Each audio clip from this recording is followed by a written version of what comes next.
I want to welcome Agile XRM to the podcast. I've known the people at Agile XRM for the past 12 years. I've seen how their business process management tool can add massive value to complex organizational processes in sectors such as finance and government. If you have complex processes or a need for dialogues on the Power Platform or Dynamics 365, take a look at how this BPM tool can add value. You can find them at agilexrm.com or check out the show notes for more details. Welcome to the Power 365 show, where I interview staff at Microsoft across the Power Platform and Dynamics 365 technology stack. I hope you'll find this podcast educational and inspire you to do more with this great technology. Now, let's get on with the show. In this episode, we'll be focusing on the Dynamics 365 implementation portal. Today's guest is from Munich, Germany. He works at Microsoft as manager of FastTrack expansion for Dynamics 365 F&O and CE. At heart, he's a project manager who loves people and a Dynamics 365 consultant who loves making his customers' business more profitable by being client-centric. He's a storyteller, an avid photographer, and a performing magician. Let's unpack that one. You can find links to his bio and socials in the show notes for this episode. Welcome to the show, Paul. Thank you very much, Mark. I was thinking on the links, I will probably add maybe a card trick that I performed recently, because maybe we picked a few imaginations with that comment of yours. It's not often that I get to talk about magic, when we're talking about dynamics. And I think it's fair to say, hanging your career on one product is a risky decision. I did that many years ago, and the journey has been good, and it has been absolutely magic, so still enjoying it. I love it. And tell me then, before we get into the tech side of things, tell me about food, family, and fun, because I find it interesting. You're in Germany, but I'm pretty sure you've spent time in Spain. Tell us a bit about your travels and food, family, and fun. So, well, firstly, I'm a South African at birth. I've been living in Germany for the last while. I have grandchildren in Australia. I love traveling, and I have to travel, as you can imagine.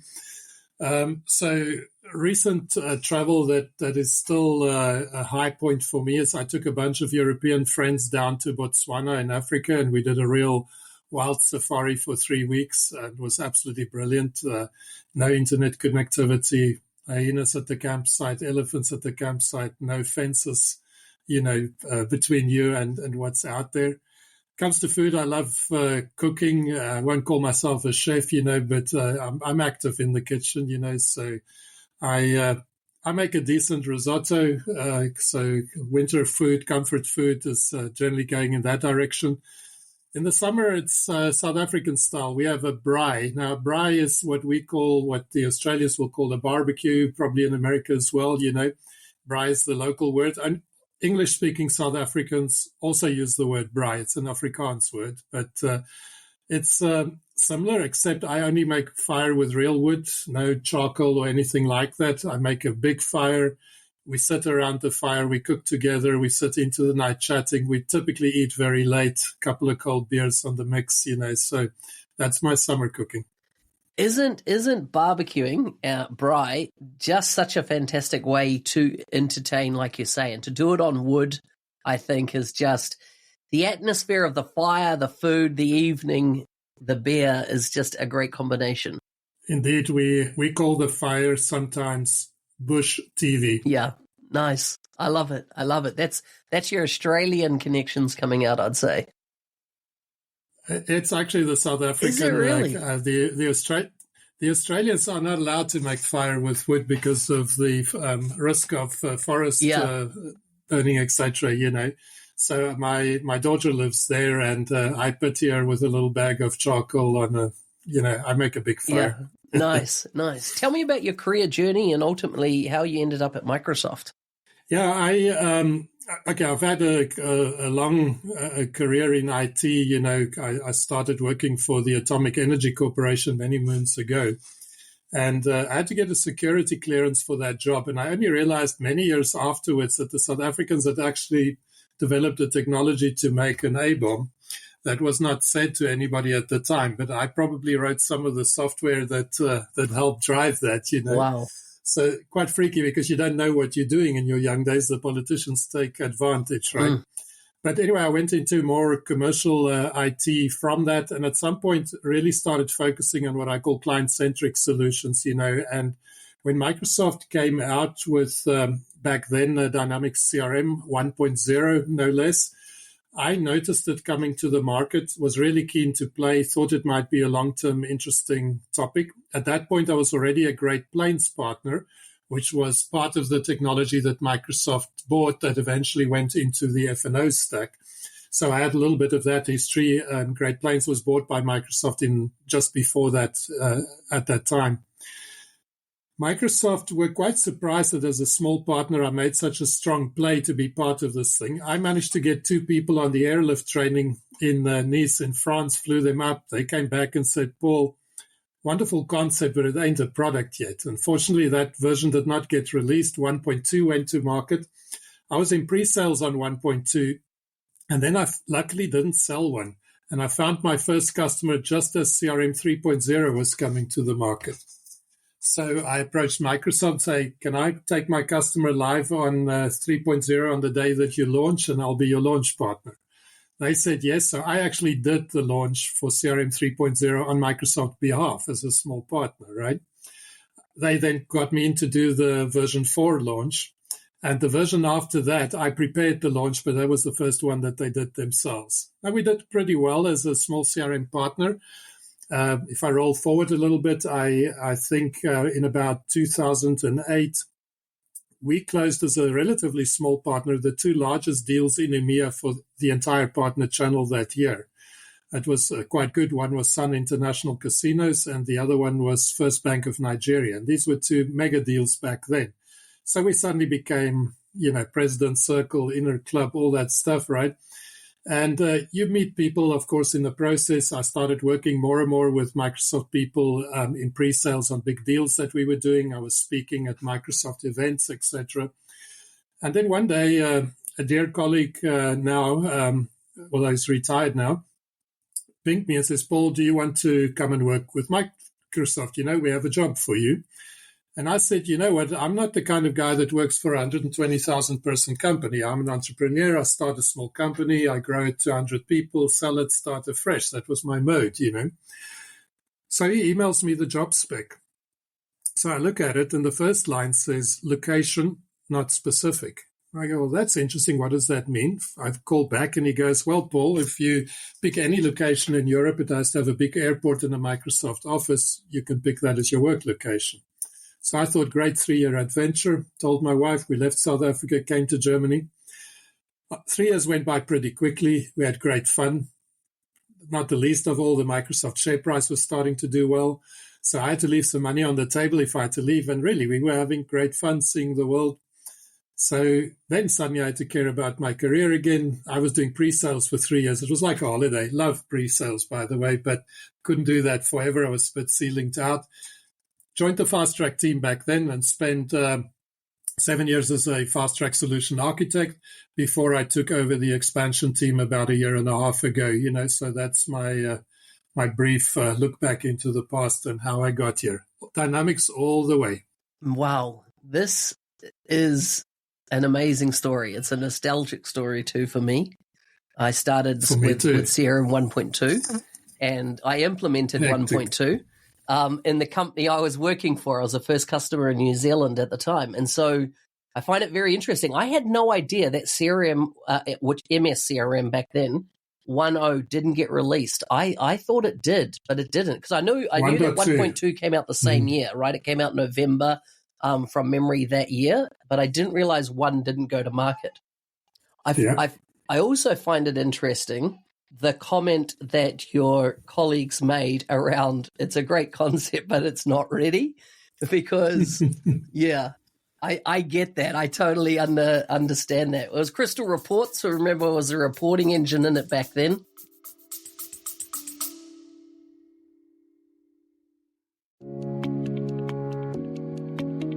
I'm bringing back the 90-day mentoring challenge in 2024 for people who want to take their Microsoft business applications career to the next level. So far, over 700 people have been involved in the 90-day mentoring challenge from 67 countries. And I'm constantly blown away by the stories I hear about what they have gone on to achieve and contribute to this great global community. Based on past feedback from participants, in 2024, I'll be adding more content and updating the classic modules, as well as making it more time zone friendly. If you would like to be involved, register your interest today at ako.nz365guy.com. That's ako.nz365guy.com.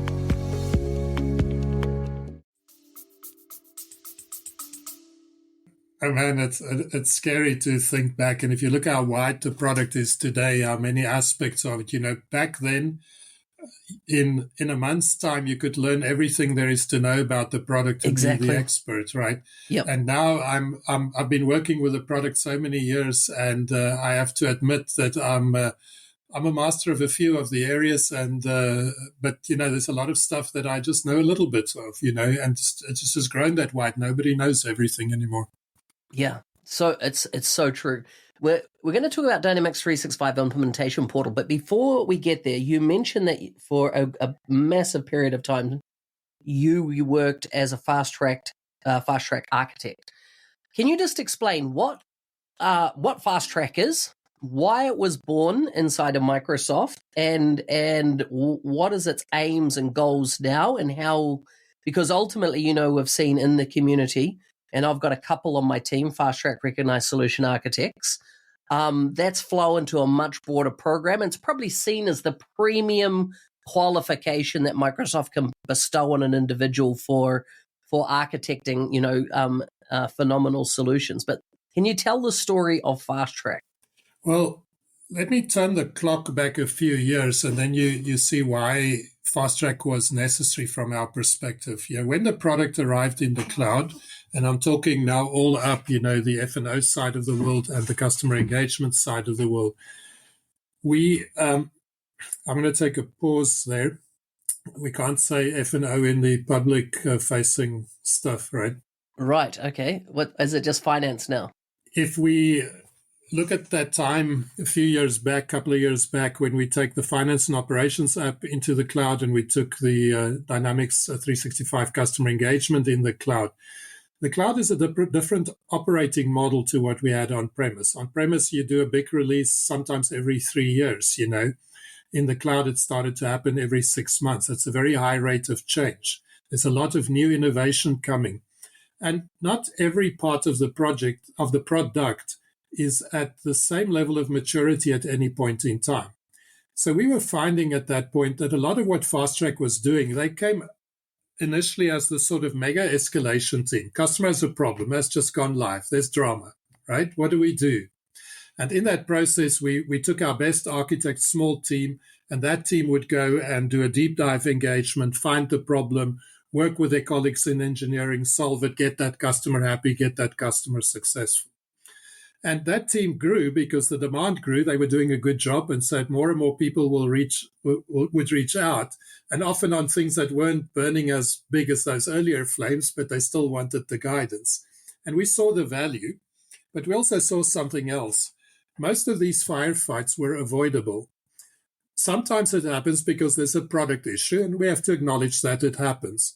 But sometimes it also happens because the implementation team did not follow some of the more obvious best practices, like escalation. We've just gone live. The system is not performing. Oh, did you guys do performance testing before they go live? No, the customer didn't want to pay for that, right? So what happens is you incur a risk, you ignore the risk, and then the risk comes to feast, right? And then it does cost money to resolve. So we changed our attack with FastTrack to say, let's engage proactively in the earlier stages of an implementation project so that we avoid these last minute, we're about to go live or we've just gone live and now we have drama and now the fires are big. We still have to do that because we can't avoid all issues. So we still fight a few escalations. But in the early days, it was 80% escalations, 20% proactive guidance. Now it is 80% proactive guidance, and we avoid many of those escalations. As a consequence, there's a few that we still need to take care of. So that's the one brief of FastTrack. Work with the partner to proactively guide the design, the architecture of the solution being put together, and the governance that goes around that to ensure that we have successful delivery for the customer. So at heart, we're driving customer success via the partner. In a worst case, we look like the audit police to the partner. In the best case, we bring lots of value add and we have a good sparring game between ourselves in the partner to get the best solution out there. And in the end, the customer is the ultimate beneficiary of a good solution. We do have another subtle brief, though. Our second major objective is that we should gather feedback from all the projects that we engage in, curate that feedback, consolidate it, and bring it back to our colleagues in engineering. We are already in engineering. So our voice, if I may say, if you log something on ideas.dynamics.com, you have a voice. But that voice is not that strong because you're in a big mix of voices. If I curate a lot of feedback coming from many different partners, many different projects, and I put a position, I have a better chance of getting the program manager to say, hey, we'll put that into the project. And so in our roles, and it's a proud contribution that a lot of us have made, we go, that feature in the product, I was instrumental in landing it. I brought the customer evidence for that. And that was a great satisfaction for me. And it's an ongoing key part of the journey, is doing that. So in a way, the FastTrack architect to the implementation team looks like engineering because we're your buffer to engineering. Engineering needs to cut products, so they can't talk to you the whole time. So we'll bring them in when needed and we'll talk to you in the meantime, right? And we'll take your messaging back to them. When I go back to them, I look like the partner and the customer to them. So I'm the middleman. I get shot from both sides, right? But we try and balance that and nurture the relationships on both sides. That's how we are successful in the end. So that's FastTrack in a nutshell. We have limited capacity, of course. I cannot support every project that's out there. So now when we look at how we support implementation guys, we started by taking the really big, really complex projects, right? And in our terminology, we'd say the ones with license revenue above 300,000K. Now, license revenue is a bad proxy for complexity. We use money because it's easy to measure, but we're really after complex. And we know it's a bad proxy, by the way, right? But it's a way to filter and say, we will support, these projects are eligible, we have capacity. And if I run out of capacity, I can lift the 300 to 350, right? So I can manage my capacity. But then, and this is a lead in eventually to the portal, we say, but we are now cherry picking some projects and bringing good value as FastTrack to those projects. But actually, should we not be bringing value to everybody? Now, you can't bring value to everybody in exactly the same way. The FastTrack engagement is intense. There's an architect that works on your project with you. That's an intense engagement, right? But we go, can we not work with core teams at a partner? If I have a large partner that plays globally, can they not establish a center of excellence? And I work with them and they drive the best practices and they demultiplex for me all the issues coming from the individual projects and give me key topics that I can engage with. Now I have, instead of having low value conversations across many projects, I'm having high value conversations on topics we prioritize between us.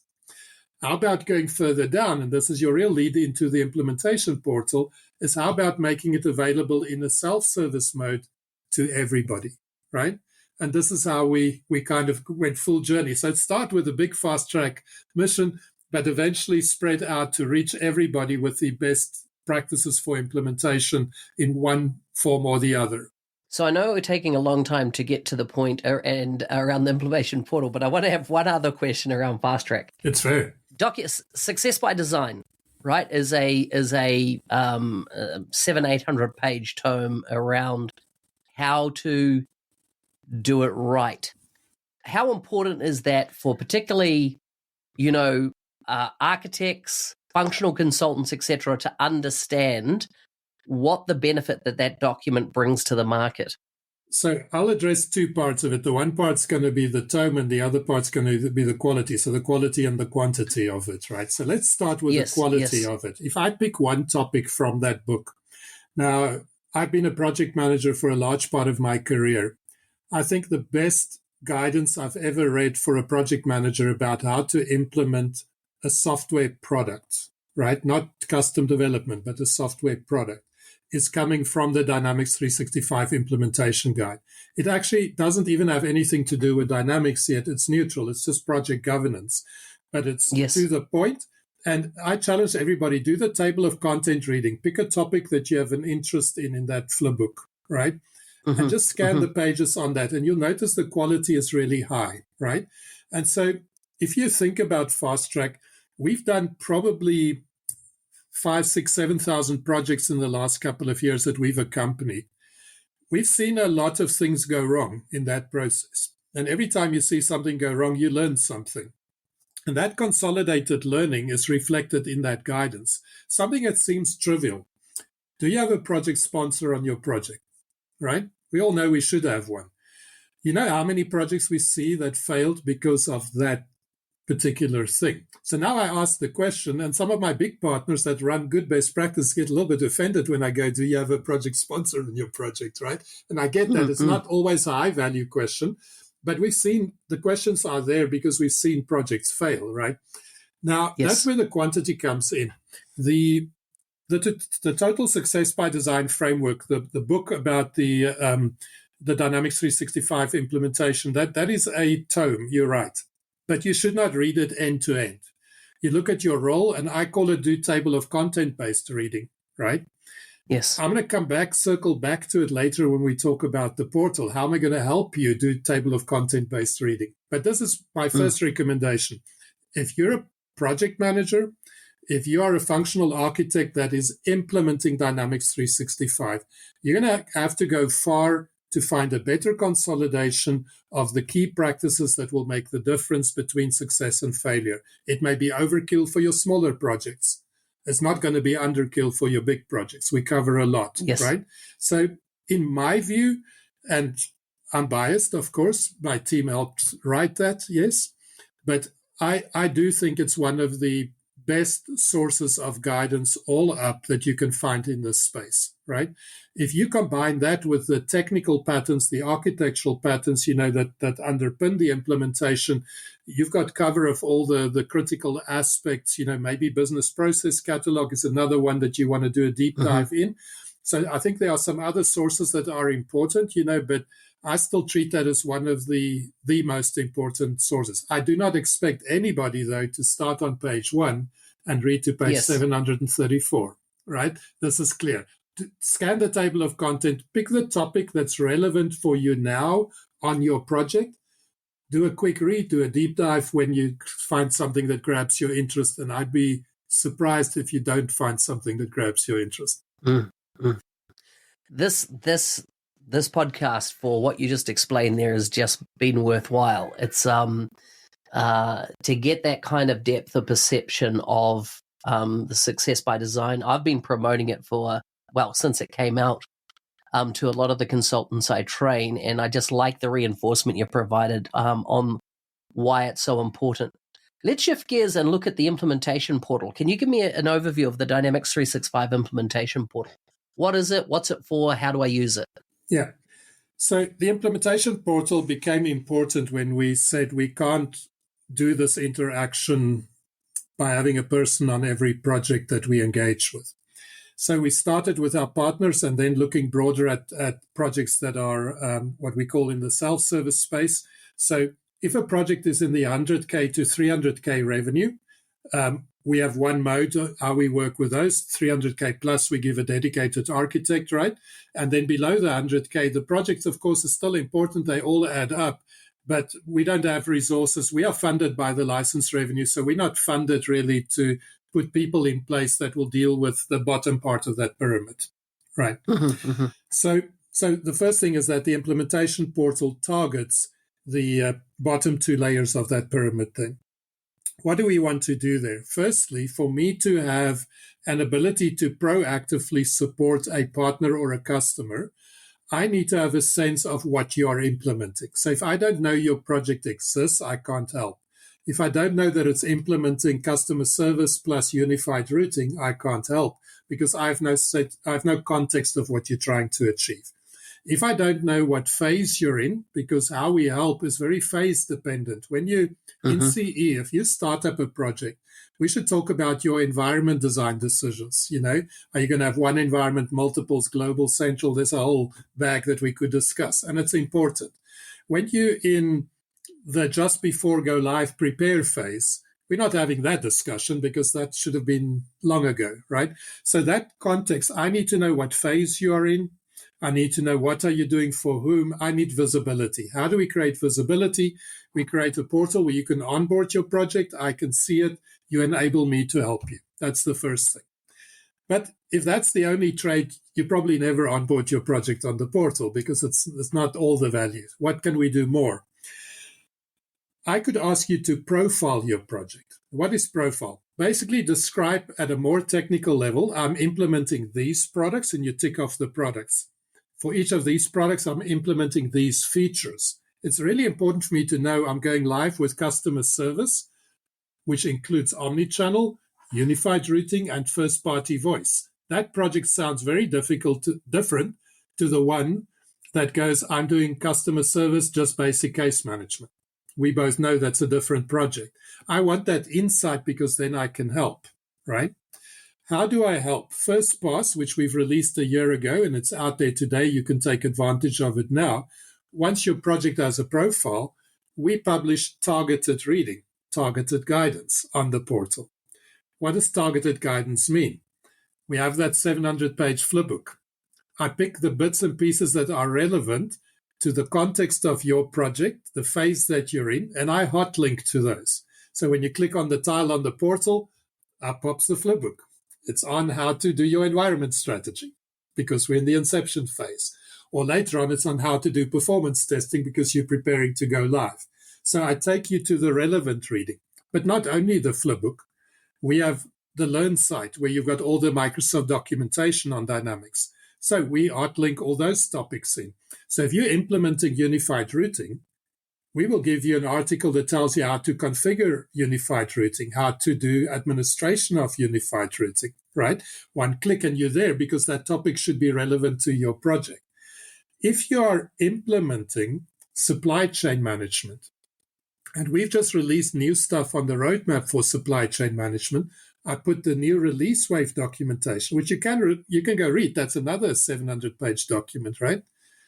So I take that and I hot link the topic in that release note that should interest you because your project is about supply chain management. So that's what I call guided reading. I bring the targeted guidance for the project to you, and then I allow you to dismiss. You go, I know that stuff already. Tick this and it vanishes off my screen, right? You go, that thing is interesting, but I'm not going to read it now. I'm going to pin it so I can come back to it later, right? And this one I'm going to read now because I want to see what it's all about. And you control your own set of reading. Everybody on the project team initially gets the same guidance, but as you start consuming the guidance, you personalize the view. If you're a functional consultant focusing on fixed assets, you focus down on product finance, feature fixed asset management, and we cut all the reading down to just that piece. And now you have what you read to make your part of the project work. That is the reason to bring your project to the portal today. I'm going to talk about tomorrow as well. But if you do that today, this is the value we give you today. And it's a first step that we are taking towards bringing the Success by Design framework and the quality guidance to everybody. I love this. This is I can already, with my consultants and my teams, I'm going to be looking at making a much more stronger emphasis on this. Is it also a gateway for you to identify the bigger projects coming through and where you'll provide support? Well, of course, because now we get into interesting territory. So let me step up some of the future possibilities. Once you profile a project, let me tell you something that we see more of today. We see customers buying 100 licenses now, and then they plan to roll out in a year's time to 5,000 people. And that is a license saving. 5 years ago, they just bought all the licenses up front. People don't do that anymore. Yes. Now, if I use money as a proxy for complexity, we want the highly complex projects to get that top level cover, right? Direct architect working with you on your project. If you start with 100 licenses, you don't make the cutoff financially, so we don't support you, right? Yes. And then in a year's time, when you go big, guess what? All the escalations come back because your design was never targeting the 5,000. It wasn't validated. We're good for 100, but we're not good for 5,000. So I'm firefighting again, right? Mm-mm. So in the profile of your project, I literally ask you, with how many users are you starting your project? You go 100 licenses. I do buckets because we're not interested in the exact number, but the range, right? Mm-hmm. Then I go a year from now, how many users do you expect to go live? And you go 1,000. Now I know you've got a relatively steep growth curve. Now that would say, even if the money is not there, I can calculate the complexity rating. And let's say, by the way, you're also implementing first-party voice. It's relatively new. Not a lot of partners know how to implement that yet, right? There are some potential hurdles to overcome. So you could probably do with an architect that helps you through that, that's done it before, right?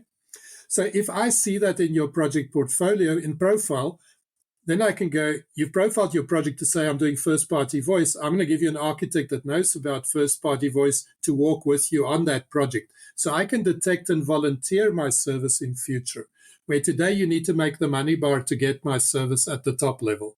Of course, here at the bottom, we're always going to play. There will be guidance on the portal for you, right? But getting that direct touch of a FastTrack architect is a value, and we work towards that as well. The profile opens up that game for us. In fact, you will no longer be able in the near future to nominate your project. The old way, as a partner, you nominate your project and say, can I have FastTrack support, please? Right? Mm-hmm. Mm-hmm. We're going to change that to say, please onboard your project to the portal. Profile it, which describes it to me. And once you've profiled it, you'll get the nominate button, which might get your FastTrack architect to help you out. And if I say, no, I'm not giving you a FastTrack architect after all, you've already had good guidance on that self-service mode, right? Or if you have a center of excellence in your partner organization, maybe I deal with you there and you have an indirect touch to FastTrack, right? So I see ways in which we can take advantage of different modes of operation and change a little bit the way we engage with the market by using what we get on the portal. So my question is, should all architects that are overseeing projects, new projects, should they all by default be going to this portal and getting their project profiled? The sooner the better at the early stages. So I'm going to tell you one thing that's coming into the future, and I think the value of that will make the answer to this question the clear yes. But let me give you the real pull. What we set up to now is all good value, right? And certainly the effort that it takes to bring a project to the portfolio will already be repaid. So I'd still recommend people do it today, right? But in future, I'll be bringing telemetry insights to the portal. This changes the game for a partner. Let me give you an example of telemetry during UAT. Your team tells you, I'm doing user acceptance testing. 1 week goes by. Do you know whether the testing has been done? Do you know whether there was test coverage? I can run on the back-end telemetry against your UAT environment and summarize the activity and go, actually only 10 records actually got touched in this week, and you know that you didn't have cover. Or you go, we edited 1,000 opportunities, but we didn't edit any cases. Then, sales has had some cover, but customer service hasn't, right? Or in performance testing, you're forecasting to process millions of records every day. And in your performance test, you tested 10,000 transactions. So what does this say, right? So we can bring those risks proactively to the project. If your project's live already, we will also expose them. Today, we only take projects that are in implementation on the portal. But tomorrow, we'll take the ones that have already gone live and have them there because we want to bring the telemetry to those. So you have recurring batch jobs in your finance and operations environment. They suddenly stopped running. Who picks it up? Can the partner perhaps proactively reach out to the customer and say, we noticed something is going wrong here. Can we come and check it out, right? Or we detect that you're using a deprecated piece of functionality in production. Now, how about that early warning? We're going to be taking it out in 3 months. Partner, are you on top of it with your customer? Can you propose a small work order to go take care of that, right? Otherwise, we're going to have the firefight when that hits, right? Yeah. My basic strategy, by the way, is how can I enable everybody so that I avoid the firefight? How's that for a selfish motivation? But if I can avoid the firefight, we are all happy. Yeah. I love this. I love this. It's like, it's got me with a whole bunch of action items coming off this recording. What else do we need to know about the implementation portal? Well, I'm going to give you an idea of a slightly deeper dive of what you can use the portal for. We have a concept of reviews on the portal. Now, reviews take the actual practice of when you start a big project, and we do what we call a solution blueprint review. So we look all the key domains of the project. Are we good to go? Do we have everything in hand? Do we have risk items that we need to worry about? So it's a really good review to do at the start of a project to see, do we have a handle on everything? In those very large projects, when we have a direct architect involved, he's going to drive that process with the partner and customer. When we come lower down into the partner and self-service space, you can imagine not everybody's going to bother to run that review because you actually have to sit down and do some work. It doesn't happen by itself. But the value, what comes out of the other end, really takes risk out of your project. So there's an argument to be made to do these reviews, and you can do them on the portal. However, I interviewed a lot of my partners on the portal, and let me acknowledge what they told me. They said, Paul, running a review on the portal today is like wading through treacle. You're asking me 1,000 questions when 100 will do. And I acknowledge that. We are now working to take the same profile information where you describe your project, use it to dynamically right-size the review. So now I bring you the questions that are relevant to your scenario. Now, we're probably 6 months out from landing that, so probably we have to wade through some treacle for the time being. But that will fundamentally change the value proposition to our partners. So for much less effort, you can run a review and get these risks auto-generated with the guidance on how to deal with them. And one step more, I'm going to allow partners to register projects that are not real projects. They're in pre-sale still. You're hoping to win some business. Why not already run that review? Now you get the risks that you need to price for on your project, right? And so that in itself we want, and we're working right now on the right sizing of the reviews and bringing the reviews even to pre-sales projects for partners. So we want to go as far left, early engagement, pre-sales already during the lifetime of the project, and post-go live with self-service telemetry. So we do a much wider span of good guidance to our customers and partners. I like it. Paul, we are well over time, and this has been just such an insightful episode. Thank you so much for coming on the show. Mark, it's been good talking. Love to touch base with you again in a couple of months' time. And if you want to take any of this into your own projects, give me a buzz. The Dynamics 365 implementation portal is getting to be quite cool. Hey, thanks for listening. I'm your host, Business Application MVP Mark Smith, otherwise known as the NZ365 Guy. If there's a guest you'd like to see on the show from Microsoft, please message me on LinkedIn. If you want to be a supporter of the show, please check out buymeacoffee.com/NZ365 Guy. How will you create on the Power Platform today? Ciao.